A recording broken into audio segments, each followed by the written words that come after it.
제목으로 말씀을 나누고자 합니다. 우리 옆 사람과 인사하겠습니다. 믿음대로 됩니다. 말하는 대로 됩니다. 기도하는 대로 됩니다.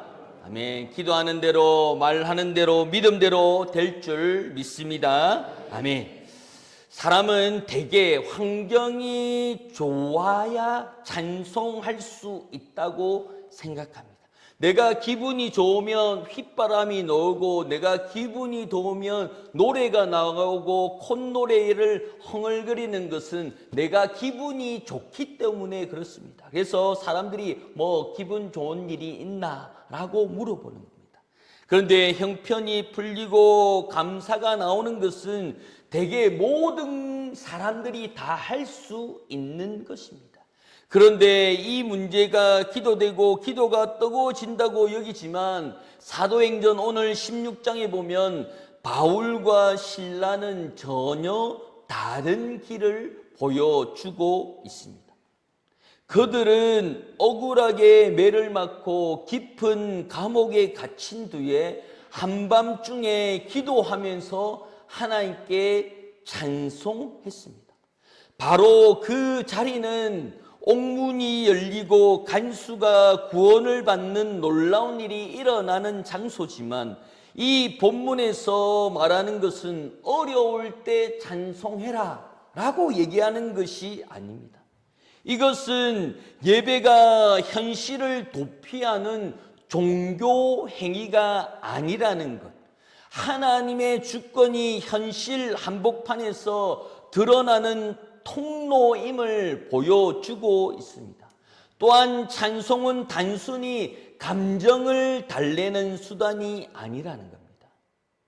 고난 속에서도 하나님은 살아계심을 증언하는 믿음의 행위가 찬송이라는 겁니다.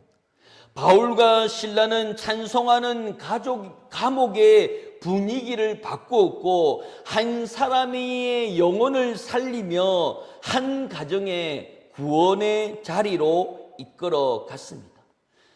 작년 성도들에게 이 말씀은 더욱더 절실할 것입니다. 왜냐하면 내가 힘들고 어려울 때라고 하는 그 가운데 우리가 미신적인 이런 부분들이 분명히 있더라는 거예요.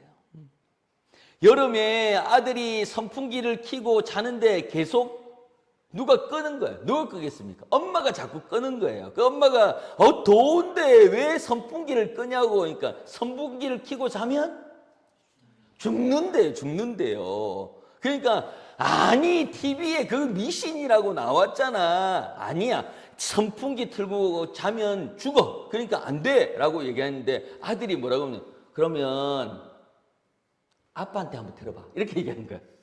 엄마한테. 그러면 아빠한테 선풍기를 한번 틀어봐 이렇게 얘기하니까 선풍기를 아빠 쪽으로서 밤새 틀어놨는데 아빠가 안 죽는 거예요. 그래 엄마가 모르겠습니까? 아, 미신이네 이렇게 아들에 대해서 그렇게 죽는다 하지만 남편이 안 죽어. 그때에 미신이네 라고 믿는 거예요.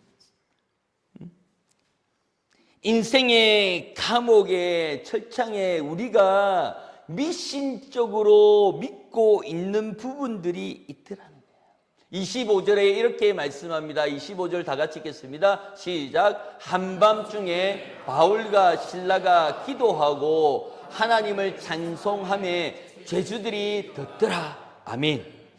이 장면에서 중요한 것은 그들이 고난이 없다고 말할 수 없다는 겁니다. 그들은 실제로 매를 맞았고 옥에 갇혔고 착고에 매여 있었습니다. 그러나 그 고난에도 그들은 입을 막지 못한 겁니다. 오히려 고난은 그들의 기도를 더 깊게 만들었고 찬송을 더 절실하게 만들었습니다. 성경이 말하는 찬송은 현실을 외면하거나 현실을 도피하거나 현실을 위로받기 위해서 찬송하시는 것이 아니라 그보다 더 크신 하나님을 고백하는 것입니다. 바울과 실라는 감옥이라는 현실 앞에서 그들은 감옥이라기보다는 하나님보다 크지 않다라는 것을 증명해낸. 그래서 우리의 찬양의 고백처럼 아골골짝 빈들에도 나는 가겠습니다 라는 고백들이 지금 아골골짝 감옥이라도 나는 예수를 찬양하겠다라는 믿음을 보여주고 있는 가운데 있더라는 거예요. 그래서 고난 속에서 하나님을 더 분명히 바랄 때 성숙한다는 거예요. 신학적으로 보면 이는 섭리적인 신앙입니다. 하나님은 단지 평탄한 길에만 일하시는 분이 아니라 억울함과 고통의 한복판에서 자기의 뜻을 이루는 분이라는 겁니다. 바울과 실라는 찬송합니다. 내 상황이 안 좋아서가 아닌 하나님이 선하시기 때문에 우리가 찬송하지 않을 수 없는 것을 증명해 보이고 있는 것입니다. 그래서 바울과 실라가 찬양할 때 누가 들었습니까? 죄수들이 들었다는 겁니다. 이 표현은 단순한 배경 설명이 아니라 감옥은 조용한 곳이고 또한 절망과 신음이 가득한 곳이었습니다. 그런데 그곳에 찬송이 울려 퍼졌습니다. 찬송은 어두운 곳에 빛이 들어오는 행위였습니다. 우리가 잘 알고 있는 일제강점기 시대에 믿음의 사람들이 그 천황에게 절하지 않으면, 신사참배를 하지 않으면 감옥에서 물고문과 또한 어려움을 겪고 있는 가운데 그 사람들을 그 신사참배하도록 고문을 했습니다. 정말 그 어둡고 힘들고 좌절한 그 감옥에서 찬송의 소리가 울려 퍼진, 하늘 가는 밝은 길이 하며 그 찬양이 계속해서 울려 퍼지는 거예요. 그러니 그 죄수를 지배하는 그 사람들이, 간부들이 조용히 해라 하지만 그 입을 봉할 수는 없는 거예요. 더 고문하고 더 힘들게 하라라고 했지만 그 찬양의 소리는 끊이지 않았다. 지금 이 시대도 바울과 실라는 그 어두운 가운데 있었지만 죄수는 듣고 있는 겁니다. 그래서 바울과 실라는 찬송은 옥의 문을 열기 전에 마음의 문을 여는 열쇠라는 것이었습니다. 1873년에 미국의 변호사였던 스탠퍼드라고 하는 시카고 대화재로 재산을 잃고 또 뒤이어서 여객선 사고로 4딸의 목숨을 잃은 참사를 당한 사람이 그 스탠퍼드였습니다. 아내만 겨우 살았다는 소식을 듣고 그 사고 현장 바다 위를 지나고 있을 때였습니다. 그때의 성령의 위로가 그를 덮쳤습니다. 딸들이 빠져 죽은 그 깊은 바다 위에서 그는 절망의 비명 대신 펜을 들고 가사를 적기 시작했습니다. 그 찬양의 가사가 뭐냐면요, 내 평생에 가는 길 순탄하여 늘 잔잔한 강 같든지 큰 풍파로 무섭고 어렵든지 나의 영혼은 늘 평하다. 이 찬양의 가사를 쓴 사람, 이것이 바로 바울이 불렀던 찬송의 본질인 줄 믿습니다. 고난이 사라졌기 때문에, 고난보다 크신 하나님을 바라보기 때문에 가능한 노래, 가능한 찬양인 줄 믿습니다. 여기서 우리는 예배의 신학을 배워야 됩니다. 이것이 뭐냐면, 예배는 인간이 하나님께 무엇인가를 드리기 위해서 하는 행위가 아니라 하나님이 우리를 다스리게끔 하는 것이 예배의 본질이라는 겁니다. 그래서 찬송은 단순한 노래가 아니고 하나님 나라의 질서를 감옥 한복판에서 선언하는 것입니다. 이 감옥이 마지막이 아니다. 즉, 이 감옥에서 하나님 벗어나게 하고 이 어려움에서 벗어나게 하여 주시옵소서 기도하지만, 그것이 끝나고 그것이 끝인 것처럼, 그리고 끝이 되었으면 하는 것이 우리의 기도지만 어떻습니까? 어려움은 또 온다니까요. 힘듦은 또 온다니까요. 시험은 또 온다니까요. 그것을 이길 수 있는 믿음의 맷집이 있어야 될 줄 믿습니다. 로마의 권세의 최종의 권세가 아닌 하나님의 권세를 우리가 인정해 나아가게 되는 것입니다. 26절입니다. 26절입니다. 시작. 이에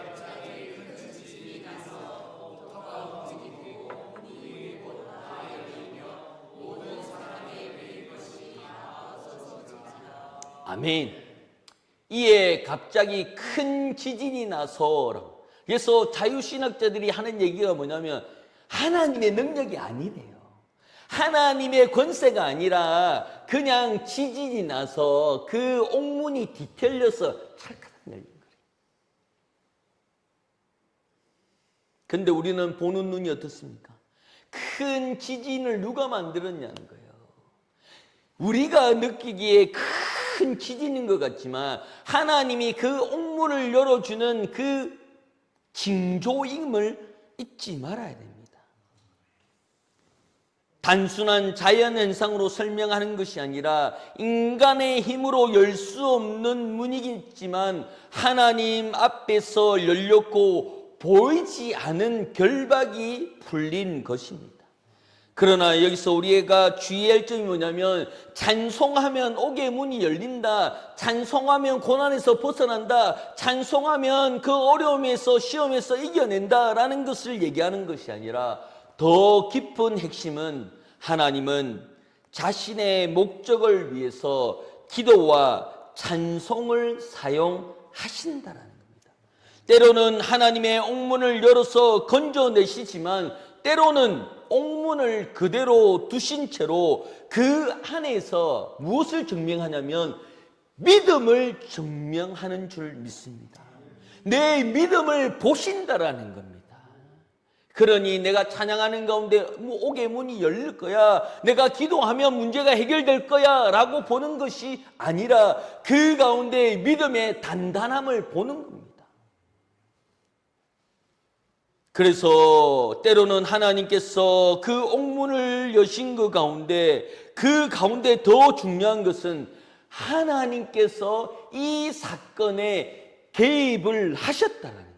하나님께서 내 삶을 개입하고 계신다라는 겁니다. 하나님께서 내 인생을 간섭하고 계신다라는 겁니다.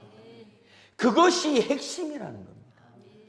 옥문을 열어주시고 문제를 해결해 주시는 것이 아니라 하나님께서 나의 인생을 컨트롤하고 계신다는 거예요.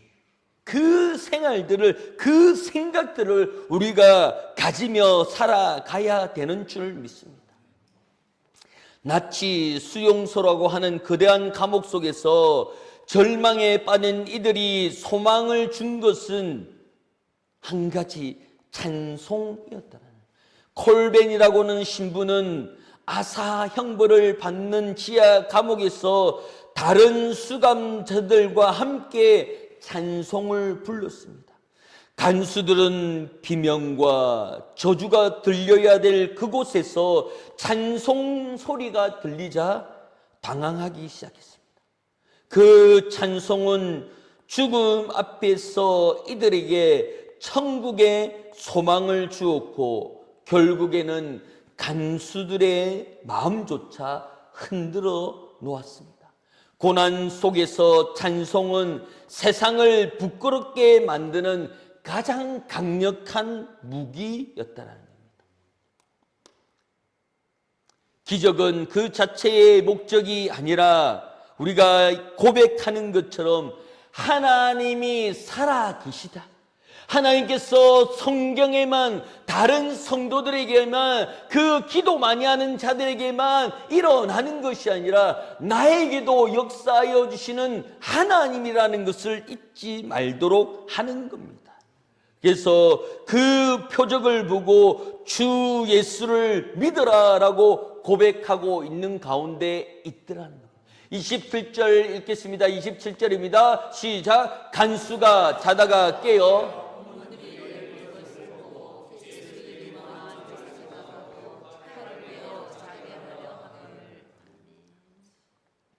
간수들은 죄수들이 도망간 줄 알고 자결하려고 했습니다. 당시 로마의 감옥 간수들은 죄수가 도망하면 그 책임을 본인이 물었습니다. 그런데 바울은 큰 소리로 얘기합니다. 우리 다 여기 있다. 일반적으로 도망가야 되고 일반적으로 그 감옥에서 풀리면 자유를 얻었다라고 얘기하면서 도망가는 것이 기본이지만 그냥 여기 있다라. 그것은 뭡니까? 예수님께서 십자가에 못 박혀 죽었지만 부활하신 것의 증명은 죄가 없다라는 것을 증명해내는 것처럼 바울과 실라가 그곳에 있다라고 얘기하는 것은 죄가 없는 것을 증명해내는 것입니다. 그러면서 놀라운 일들이 일어나는데 간수는 두려움에 떨며 바울과 실라 앞에서 엎드려서 묻습니다. 선생님이여, 내가 어떻게 하여 구원을 얻을 수 있습니까? 라고 고백하고 있는 가운데 있습니다. 그러니 그 고백이 뭐냐면 주 예수를 믿으라. 그리하면 너와 내 집이 구원을 받으리라 말씀합니다. 여기서 우리의 칭호와 믿음의 핵심을 보게 됩니다. 구원은 인간의 공로나 감정이 아니라 예수 그리스도를 믿는 믿음으로 받는 줄 믿습니다. 그러므로 우리가 이 예배에 집중해 나가야 되는 이유가 뭐냐면 예수를 만남으로 내가 주 예수를 믿음으로 그리하면 너와 내 집이 구원을 받는 그 전제의 역할들 가운데 예수를 믿고 예수를 만나는 것이 중요한 줄 믿습니다. 그 예수를 만남을 통하여서 너와 내 집이 구원을 받는 것입니다. 그러므로 우리가 삶에서 잘 먹고 잘 살고 그 의식주를 해결해 나가는 것에 그것을 배불리 먹음으로 하나님의 영광이 아닌 그 가운데 예수를 믿는 것, 예수를 통하여서 내 가정과 직장과 사업도 내 주변이 예수를 믿는 것을 말씀하고 있는 줄 믿습니다. 하나님께서 너와 내 집이 구원을 받는다라고 말씀하여 주시는 가운데 하나님의 놀라운 축복이 일어나는 것은 주 예수를 믿는 것인 줄 믿습니다. 우리가 그 태신자들을 품고 기도하는 가운데 그냥 생각나서 교회에서 적으라고 해서 적는 것이 아니라 그 영혼이 불쌍하고 그 영혼의 울부짖음을 내 영혼이 들었다라는 거예요. 그 하이라 권사님, 지금 권사님이신데요. 그 권사님을 두고 그 최수종 집사님 지금 장로심인데 그분이 얼마나 기도했는데 15년 동안 기다렸대요. 15년. 대단하시잖아요. 저는 한 1년 5개월 기다려봤을 거예요. 대단한 거예요. 15년 동안. 15년 동안 하나님께 기도하는 거예요. 우리가 한 달 동안 기도하는 것은 여기에 안 되잖아요. 그런데 우리가 이 한 달 동안 5월 10일 동안 태신자를 품고 기도하는 것은 하나님의 명령인 줄 믿습니다. 하나님께서 우리를 품으셔서 십자가에 못 박혀 죽어서 살려냈던 그 품, 내가 너를 사랑한다. 하나님께서 그 독생자를 죽게끔 했어도 그 희생에 아깝지 않은 것이 우리의 존재라는 겁니다. 그 마음을 우리가 한 달 동안 품으면서 기도하는 거예요. 그런데 약간 실망적인 말씀을 드리면 기도한다고 안 돌아와요. 실망하지 마세요. 하이라 15년 동안 기다렸다니까.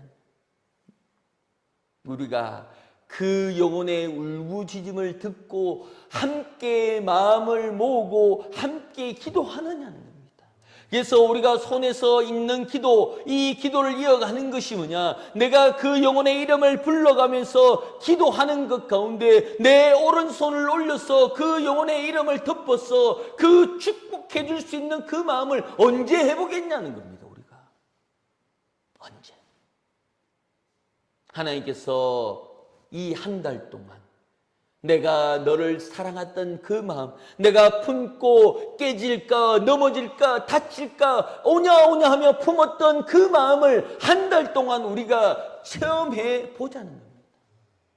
그러면 하나님의 놀라운 축복과 놀라운 계획들이 있는 줄 믿습니다. 그 영혼의 손을 얹어서 기도하는 순간 내 마음에서 뜻하지 않는 눈물이 흘러, 그리고 뜻하지 않는 내 마음의 감동과 내 마음의 짜릿함이 느껴지는 거예요. 그 기쁨, 그 놀라운 기쁨을 우리가 잊지 말아야 될 줄 믿습니다. 우리 김명정 누님 수술을 하기 전에 너무나 걱정이 많으셨어요. 한 달 반 동안 그 수술 기간 동안 3기가 아닐까 4기가 아닐까, 어이구 이 방광을 드러내서 이제 평생을 오줌줄을 달고 살아가지 않을까. 아니, 하나님 그렇게라도 살려주시옵소서, 그렇게라도 살고 싶습니다 하는 간절한 믿음이 있었어요. 그리고 그래라도 감사합니다, 그래라도 지금이라도 수술할 수 있게끔 해주셔서 감사합니다. 수술했어요. 그리고 조직검사를 했어요. 그리고 조직검사의 결과가 나왔어요. 1기. 그리고 그 신장으로 그거 전이 되려고 할 쯤에 그것을 다 긁어내고 수술을 하게 된 거예요. 어떻습니까? 하나님 살려주셔서 감사합니다. 하나님, 내가 오줌줄을 차고라도 살고 싶은 욕망이 있는데 그것 안 하고 이제 하나님 항암 안 하고 다른 약 안 먹고 건강에 잘 먹고 주의 일 하며 살아가겠습니다. 이 고백이 안 나오겠습니까? 감옥에 갇혀있던 이 바울과 실라가 이제 감옥에서 죽는 거예요. 그런데 하나님 앞에 내가 지금 죽어도 아골골짝 빈들에도 복음 들고만 가겠습니다, 하나님 위해서 가겠습니다, 그 고백으로 나아가는 가운데 옥의 문이 열렸지만 그 옥의 문에 열린 그 목적은 이 간수를 예수 앞에 엎드리기 위함입니다. 그 간수가 고백하는 것이 뭡니까? 어떻게 해야 구원을 받겠습니까? 어떻게 해야 내가 하나님을 믿을 수 있겠습니까? 저 간수고 로마고 이렇게 타락했던 사람인데 나도 예수를 믿고 나도 천국의 시민권이 될 수 있겠습니까? 하나님의 대답은 되다 말다, 되다 말다. 그러면서 바울의 입을 통하여서 주 예수를 믿으라, 그리하면 너와 내 집이 구원을 얻으리라. 그 기쁨을 받는 순간 그 간수가 얘기합니다. 우리 집에요 예수 믿을 사람이 있는데요, 우리 집에도 구원받을 사람이 있는데요, 그 사람도 괜찮겠습니까? 또 뭐라고 했습니까? 되다 말다요. 되다 말다요. 그러면서 구원을 받는 것이 오늘 본문의 말씀 가운데 있더라. 33절, 34절 보겠습니다. 33절, 34절입니다. 시작. 그 밤 그 시각에 간수가 그들을 데려다가 그 맞은 자를 씻어주고 자기와 온 가족이 다 세례를 받은 후에 34절입니다. 그들이 데리고 자기 집에 올라가 음식을 차려주고 그와 온 집안이 하나님을 믿음으로 크게 기뻐하니라. 아멘. 이것이 하나님의 목적인 줄 믿습니다. 이 우리가 올고 새 생명 축제를 준비하는 것이 이 조건이기 때문에, 이 방법이기 때문에, 이 결과이기 때문에 우리가 하는 것입니다. 결과적으로 그 태신자가 품는 것이 아니라 내가 하나님의 마음을 알아가는가, 내가 한 달 동안 그 영혼들을 품어서 마음 아리고 그 사람을 위해서 눈물 흘려 보느냐는 겁니다. 역사가 이루어지고 구원을 받으며 태신자들이 몰려오는 것이 중요한 것이 아니라 내 믿음이 그리 되느냐. 그러면서 다시 한 번 더 나에게 믿음을 구하는데 그 고백을 구합니다. 주 예수를 믿으라. 그리하면 너와 내 집이 구원을 받으리라. 내가 잊고 있었던 신앙 고백, 내가 멀리했던 신앙 고백, 내가 잊고 있으며 멀리했던 그 신앙 고백이 다시 내 마음을 파고드는 겁니다. 주 예수를 믿으라. 아, 내가 주 예수를 믿고 있었지.